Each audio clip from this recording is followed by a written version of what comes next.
আসসালামু আলাইকুম।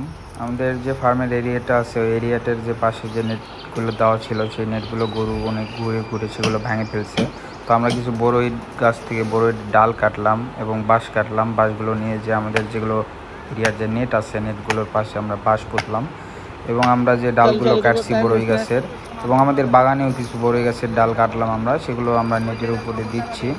তো আমাদের ওখানকার এলাকার দুটো পিচ্চি আমাদের সাথে কাজ করলো, আর সাথে রাহুল আর রাফসান আসছে আমাদের ছোট ভাই, তারাও আমাদের সাথে আসছে সান্তার থেকে এসে আমাদের সাথে কাজ করতেছে। তো কাজ করার শেষে আমাদের ওখানে একটা কলার গাছে কলা পাকে গেছে, সেই জিনিসটা আমরা কাটলাম, কেটে আমরা নিয়ে যাব। তারপর আমাদের কাজ প্রায় শেষের দিকে, এরিয়ার দিকেও শেষ। তো অনেক বড়, অনেক সময় লাগলো, 2 দিন ধরে আমরা কাজটা করলাম। তো আসার সময় ইউরির সাথে একটু খেললাম, আমরা মজা করলাম। তো এই আর কি, আমরা এখন চলে যাব। আল্লাহ হাফেজ।